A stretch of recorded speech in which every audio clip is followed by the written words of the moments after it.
Sonsuz ümidin nəğməsi Azərbaycanın qədim torpaqlarında min illərin sirlərinin, əcdadların hikmətini və yerli adət-ənənələrin zənginliyini özündə əks etdirən Göylərçaya adlı kiçik bir kənd yerləşirdi.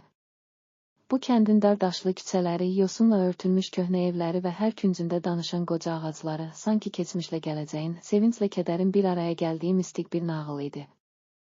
Hər səhər günəşin ilk şüaları kəndin üzərinə nazlıca düşər, hər axşam isə ulduzların səması sanki min illərin ağırlığını və əcdadların öyrətdiyi hikməti fısıldayaraq qəlbləri ovuşdurardı. Kəndin sakinləri nəsildən nəsilə ötürülən ənənələrə, adət-ənənələrə və əcdadların hikmət dolu sözlərinə sadiq idilər. Hər kəs öz qəlbində parlayan o işığı, sevgi, mərhəmət və inamı itirmədən həyatın çətinlikləri ilə üzləşir və bir-birinə dəstək olurdu. Məhz belə bir ruhi zənginlik, kəndin hörmətli adamlarından biri olan Hacı Məcid bəydə öz əksini tapırdı. Hacı Məcid bəy uzun illərin zəhmətini, sevinclərini və acılarını yaşamış, Tolstoyun romanlarında təsvir olunan qəhrəmanların kimi hər kəsə yol göstərmişdi. O, kənd meydanında toplanan insanlara tez-tez belə deyirdi: "Əziz dostlar, həyatın ən böyük zəfəri öz qəlbində daşıdığınız səmimi sevgi və mərhəmət işığıdır. Bu işıq maddi varlıqlardan daha qiymətlidir, çünki o, çətin günlərdə belə bizə yolumuzu aydınladar və bir-birimizə ümid bəxş edər." Bu sözlər kəndin hər bir sakininin qəlbində dərin izlər buraxır, insanlara hər çətin anı sevgi və inamla aşmağı öyrədirdi. Kəndin gənclərindən biri olan Tural, həm ağıllı, həm də idealist bir oğlan idi. Uşaqlığından bəri atası Hacı Məcid bəydən aldığı hikmətli dərsləri, kəndin qədim nağıllarını və əcdadların öyrətdiyi dəyərləri öz qəlbində daşıyırdı. Hər səhər Tural kəndin dar daşlı küçələrində gəzir, günəşin ilk şüaları altında həyat yalnız zəfərlərlə ölçülmür, hər çətinlik içimizdəki o işığı daha da parlaq edəcək bir fürsətdir, deyə düşünürdü. Onun gözlərində həm gəncliyin təravəti, həm də keçmişin ağırlığını və gələcəyin ümidini bir araya gətirən dərin düşüncələr parıldayırdı. Bir payız günü kənd meydanında böyük bir yığıncaq təşkil olundu. Quru yarpaqlar küləklə uçuşur, sanki hər biri min illərin nağıllarını danışırdı. Hacı Məcid bəy meydanda ayağa qalxaraq bütün sakinə müraciət etdi: "Ey əziz insanlar, həyatımızın hər anı, sevinclə, kədərlə, uğurla və məğlubiyyətlə bizə bir dərs verir. Bizim ən böyük zəfərimiz qəlbimizdə daşıdığımız səmimi sevgi və mərhəmət işığıdır.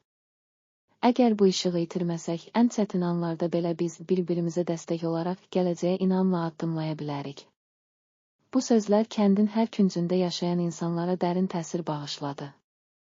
Hər kəs o an öz həyatında yaşadığı çətinlikləri, kədərləri və eyni zamanda içində daşıdığı səmimi ümid işığını xatırladı və gələcək üçün yeni ümidlərlə doldu.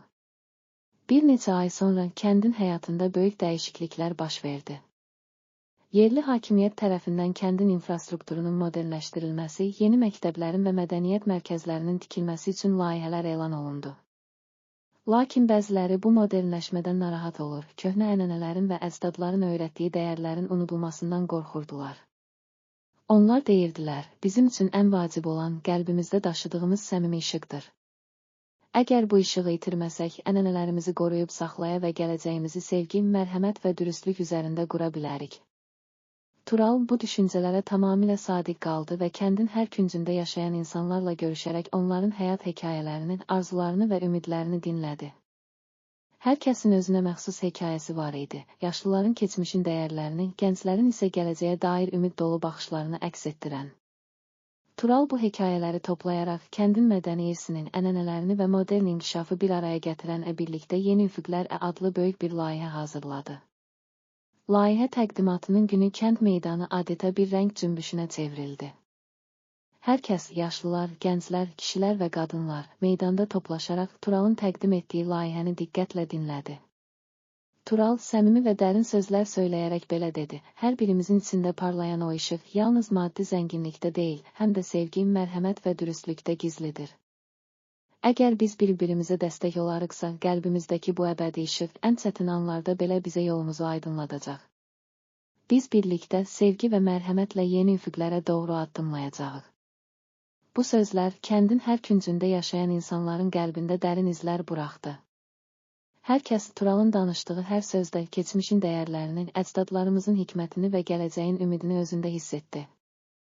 Kəndin yaşlıları, gəncləri, hətta uşaqları belə Turalın sözlərindən ilham alaraq öz içlərindəki işığı tapmağa və onu paylaşmağa qərar verdilər.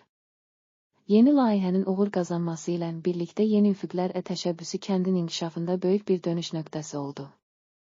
Kənd Qızılkənd artıq təkcə modern infrastruktur layihələri ilə deyil, həm də mədəni irs və ənənələrin qorunması ilə özünü göstərirdi.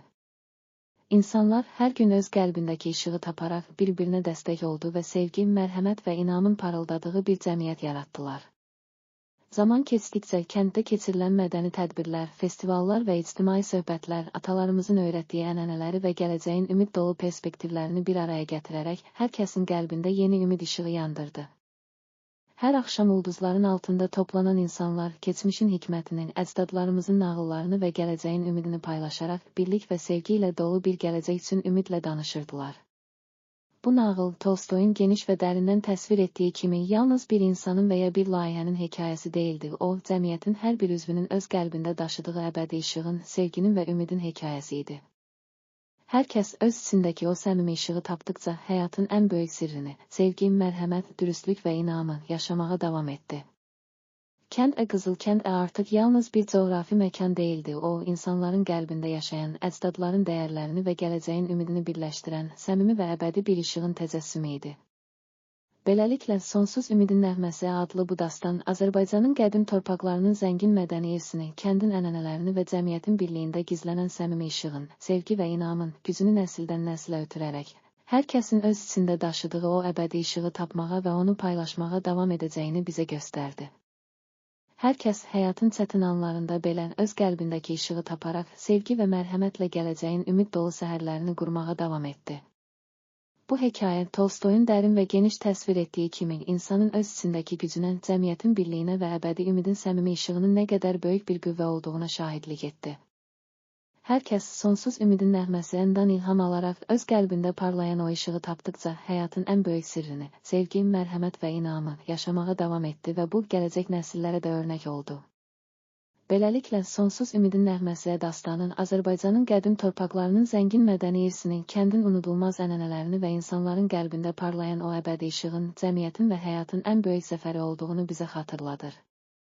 Hər kəs öz içindəki işığı tapdıqca həyatın çətinliklərini sevgi, mərhəmət və inamla aşacaq, gələcəyə ümid dolu addımlarla irəliləyəcək və o əbədi ümid ruhumuzda parıldayaraq nəsildən nəsilə ötürüləcəkdir.